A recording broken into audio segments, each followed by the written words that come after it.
नमस्कार विद्यार्थियों, स्वागत है मेरे नए ऑनलाइन जो यूट्यूब चैनल है स्टडी विद मनोज सर। पहली बार ये ऑनलाइन क्लास लिए जा रहा हूँ मैं आपको जो एनसीईआरटी और जो आरबीएससी जो बोर्ड की जो कक्षा 12 की इतिहास विषय है और 70 जो है 25-26 उसके शुरुआत करने जा रहा हूँ। नया सेशन है, छुट्टियाँ चल रही है गर्मियों की, जो अब मध्यावधि का अवकाश है वो, तो मैं सोच रहा था क्यों ना बच्चों को एक ऑनलाइन प्लेटफॉर्म के माध्यम से कुछ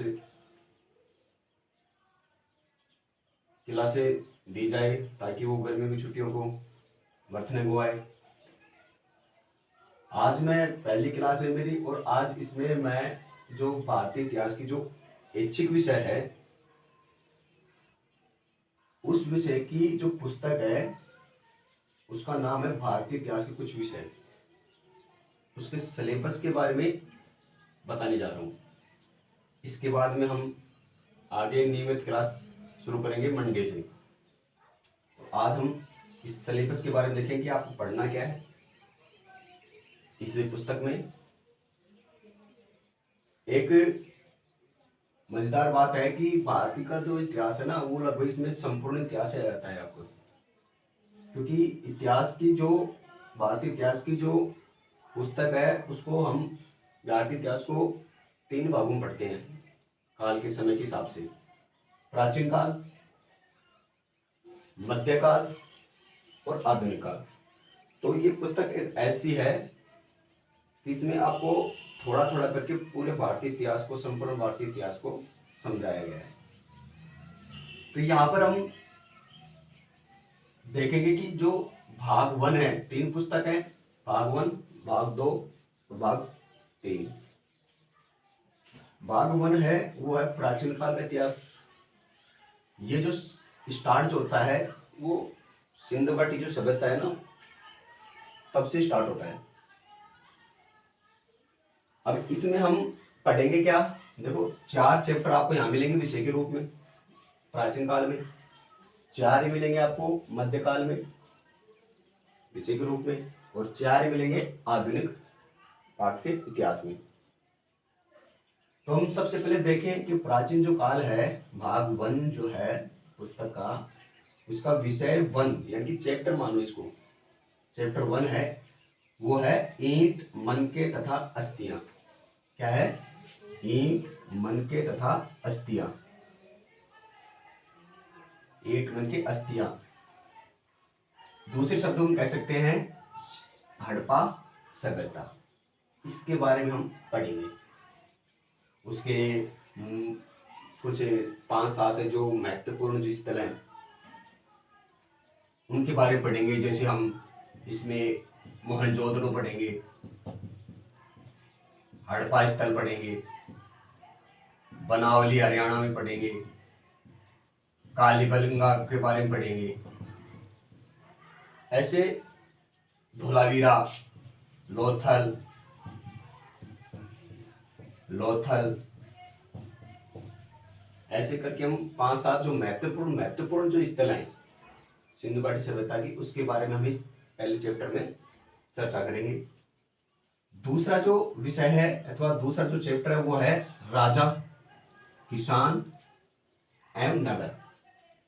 सिंधु घाटी सभ्यता शहरी सभ्यता थी, ठीक है। तो उसके में जब पहली बार ये राजनीतिक जो जैसे राजा वगैरह है, नगर यानी शहर ये बने, उस समय के बारे में पढ़ेंगे। तो उस समय राजाओं को उदय कैसे हुआ, किसान जो मुख्य आय का स्रोत था, एक नगर कैसे बने, ठीक है, उसके बारे में इसमें चर्चा करेंगे। पहले चैप्टर में आप ईंट, मनके, अस्थियां ये यानी कि पुरातात्विक वस्तुएं ये खुदाई में मिली हमें, इनके आधार पर हम हड़प्पा सभ्यता का अध्ययन करेंगे। सेकंड में राजा, किसान और नगर यानी कि आरंभिक राज्य कौन कौन से थे, आरंभिक राज्य कौन कौन से थे। इनमें हम जैसे जो महाजनपद है 16 महाजनपद उनके बारे में पढ़ेंगे। जनपद, महाजनपद, कैसे लोग नगरों का विकास कैसे किया, वहाँ की नगरों में अर्थव्यवस्था क्या थी, जैसे व्यापार करना, परिवहन करना, नगरों का निर्माण करना, वो सब हम इसमें पढ़ेंगे। मुख्य रूप से 16 महाजनपद, ये मुख्य रूप से रहेगा। इसके बाद में पढ़ेंगे हम बंधुत्व, जाति तथा वर्ग, जो विषय 3 है। बंधुत्व, जाति, वर्ग अर्थात आरंभिक समाज, जो पहली बार जो समाज का निर्माण हुआ उसके बारे में पढ़ेंगे। इसमें हम पढ़ेंगे जैसे महाभारत के कुछ विषय हैं, उसकी में पढ़ेंगे। महाभारत एक ऐसा ग्रंथ है भारतीय इतिहास का जिसको में हमें भाईचारा, जाति, वर्ग, जो समाज किस प्रकार बटा हुआ था, वर्ण वर्ग, वो सारा इसमें पढ़ेंगे। ये जो हड़प्पा सभ्यता है वो हम इसमें पढ़ेंगे 2600 ईसा पूर्व से लेकर 2600 ईसा पूर्व लगभग 1700 ईसा पूर्व के बीच में पढ़ेंगे। ठीक है। ऐसे ही जो ये राजा वर्ग है ये 600 ईसा पूर्व से लेकर 600 ईस्वी के बीच में पढ़ेंगे। ऐसे बंधुत्व वाला ये भी 600 ईस्वी पूर्व से 600 ईस्वी के बीच का टाइम पीरियड है इसका। विचारक, चौथा है विषय विचारक, विश्वास और इमारतें, यानी कि प्रमुख विचारक, यानी कि इसमें हम पढ़ेंगे बौद्ध धर्म, जैन धर्म के बारे में, उनकी किताबें वगैरह, उसमें बनी हुई इमारतें वगैरह, ये सब इसमें पढ़ेंगे हम। मुख्य टॉपिक रहेगा बौद्ध धर्म और जैन धर्म, महात्मा बुद्ध, महावीर स्वामी, वो सब पढ़ेंगे, यानी कि भारतीय इतिहास का सांस्कृतिक विकास पढ़ेंगे इसमें। तो इस प्रकार पहली बुक में आपको 4 चैप्टर देखने को मिलेंगे जो विषय के रूप में है। ईट मन की अस्थियां अथवा हड़प्पा सभ्यता, राजा किसान नगर अथवा आर्यिक समाज और अर्थव्यवस्था कैसे चली। तीसरा जो है बंधुत्व, जाति, वर्ग, समाज का बंटवारा कैसे हुआ, कैसे नहीं हुआ, यानी कि आर्यिक समाज, वो सब पढ़ेंगे। चौथा है विचारक, विश्वास और इमारतें, यानी कि सांस्कृतिक विकास कैसे हुआ, भारतीय इतिहास का सांस्कृतिक विकास कैसे प्रारंभ हुआ। ये हम पहली पुस्तक में देखेंगे 4 चैप्टरों के रूप में। 4 पार्ट हैं जिनको हम विषय के रूप में पढ़ेंगे। तो प्राचीन काल के अंदर ये 4 हैं। ऐसे ही मध्यकाल की जो पुस्तक है वो, उसमें भी विषय 5, 6, 7 और 8 यानी कि 4 ही चैप्टर हैं। तो इसमें देखिए आप, 5वां जो चैप्टर है मध्यकालीन भाग 2 है यात्रियों के नजरिए, या यात्रियों के नजरिए, यानी कि भारत में विदेशी यात्री यहाँ आए थे, हम इंसान फायान, विशेषकर यहाँ पर बर्नियर के बारे में पढ़ेंगे, मेगास्थनीज के बारे में पढ़ेंगे, और जो अलबरूनी है उनके बारे में पढ़ेंगे, जो विभिन्न समय में भारत में आए थे, विभिन्न समय में भारत में आए थे, यानी कि 10वीं से 17वीं शताब्दी के मध्य वो भारत में रहे। भारत में रहने के बाद में यहाँ पर भाषा सीखी, फिर इन्होंने भारतीय जो समाज है उसके बारे में अपनी पुस्तकों में लिखा। तो बर्नियर, मेगास्थनीज और बर्नियर, मेगास्थनीज, इसके अलावा जो भी अलबरूनी, ये जो विदेशी यात्री थे वो भारत में आए, भारत में रहे, भारतीय समाज के बारे में अपनी पुस्तकों में लिखते हैं। और वो कब की, 10वीं से 17वीं शताब्दी की चर्चा करते हैं कि 10वीं और 17वीं शताब्दी के बीच में भारत के अंदर समाज कैसा था, कैसा नहीं था, उसके बारे में यहाँ पर चर्चा करेंगे। विषय शिक्षा, भक्ति, सूफी परंपराएं। दक्षिण भारत में भक्ति आंदोलन की शुरुआत होती है, तो हम भक्ति आंदोलन के बारे में पढ़ेंगे। सूफी, जो सूफी संत है उनके बारे में चर्चा करेंगे, उन्होंने धार्मिक विश्वासों को कैसे चेंज किया। साथ ही में श्रद्धा ग्रंथ, उनके प्रमुख ग्रंथ है वो 8वीं से 18वीं सदी के बीच के संत रामानंद, शंकराचार्य, ऐसे सूफी संत हुए हैं, भक्ति संत हुए हैं, तो वो सब इसमें पढ़ेंगे। विषय 7 है, उसमें हम पढ़ेंगे एक साम्राज्य की राजधानी, यानी कि विजयनगर। एक साम्राज्य था कर्नाटक, हम्पी के आसपास, और उसकी राजधानी थी विजयनगर। बहुत ही फेमस राजधानी थी। हिंदू शासक थे यहाँ पर। जो बहमनी साम्राज्य था उसमें हम चर्चा करते हैं। हरिहर का 2 भाई थे। 1336 में इस नगर की स्थापना होती है। तो इसमें हम पढ़ेंगे 14वीं से 16वीं सदी के बीच में एक साम्राज्य है, राजधानी उसकी विजयनगर है। उसके बारे में कैसे इनका विकास हुआ, कौन कौन से वंश के यहाँ के शासक आए, वो सब इसमें पढ़ेंगे। इसके बाद में हम पढ़ेंगे विषय 8 के रूप में किसान। यह आ जाता है आपको मुगल काल।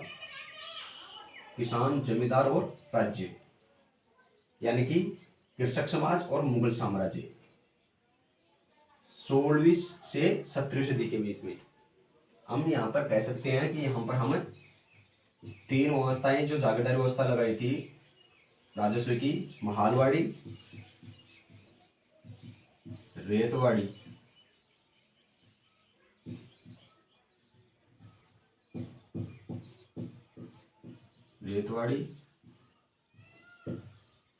ये जो व्यवस्थाएं हैं उनके बारे में पढ़ेंगे हम।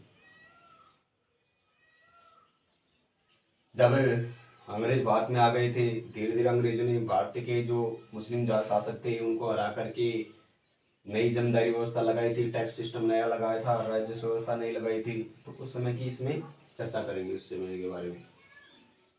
इसके बाद में हम पढ़ेंगे आधुनिक काल। आधुनिक काल तीसरी पुस्तक है, भाग 3, विषय 9 है, यानी चैप्टर नंबर 9।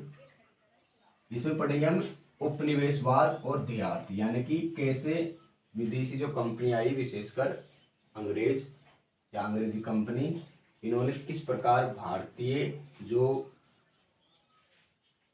क्षेत्र थे उन क्षेत्रों को कैसे उपनिवेशवाद में बदला, कैसे उनको कब्जा किया, कैसे अपना व्यापार बढ़ाया। साथ में देहात यानी कि ग्रामीण क्षेत्रों पर कैसे उन्होंने अपना कब्जा करके मतलब उनको एक उपनिवेश के रूप में संग्रहित किया। उन सबको पढ़ेंगे, लेकिन उसमें पढ़ेंगे कहाँ से, जो उस समय के ही जो लेख हैं, सरकारी अभिलेखों का अध्ययन करेंगे इसमें, यानी कि लेख हैं, यानी कि उस समय की पुस्तकें हैं, बहियां हैं, उसके बारे में यहाँ पर हम चर्चा करेंगे, अभिलेखों के बारे में। जो सरकारी अभिलेख है ना, जो यानी कि उस समय के पत्र वगैरह कौन थे, किस शासक ने किस अंग्रेज अधिकारी को पत्र लिखा, वो सब इसमें सब पढ़ेंगे। नेक्स्ट जो विषय नंबर 10 है और वो है विद्रोही एवं राज। सीधा सीधा है 1857 की क्रांति। कैसे क्रांति, 1857 क्रांति, उन सब के बारे में यहाँ पर चर्चा करेंगे। उसके कारण, 1857 की क्रांति का कारण, असफलता के कारण, उसकी पृष्ठभूमि, वो सब हम इसमें पढ़ेंगे। विस्तार से न पढ़ करके हम वाली क्लास है तो संक्षिप्त रूप में पढ़ेंगे यहाँ पर। नेक्स्ट जो विषय है वो है 11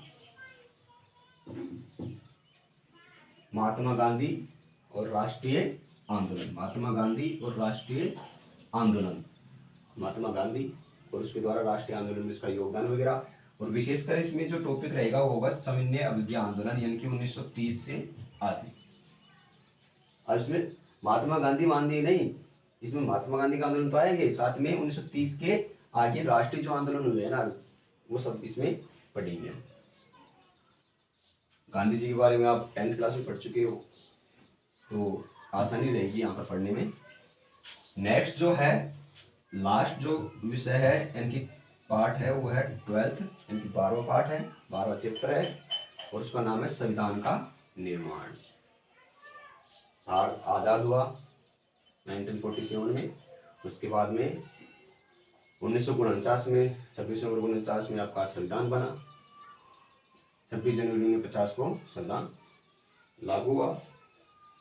तो संविधान का निर्माण कैसे हुआ, कैसे नहीं हुआ, किन किन का योगदान था, कैसे कैबिनेट मिशन भारत आया, उस कैबिनेट मिशन के तहत ही संविधान का निर्माण किया गया, यानी कि एक नए युग की शुरुआत हुई। नए युग यानी कि भारतीय इतिहास की दृष्टि तो नया युग ही था। आज़ाद हो गए थे, हम खुद का संविधान लागू किए थे। तो इस प्रकार हम जो भारतीय इतिहास कुछ विषय है उस पुस्तक को 3 पुस्तकों में पढ़ेंगे हम, प्राचीन काल, मध्यकाल और आधुनिक काल। ये आपका सिलेबस रहेगा 70, 25, 26 में जो पिछले साल था 24, 25 का, वो इसमें रहेगा, कोई चेंज नहीं हुआ है।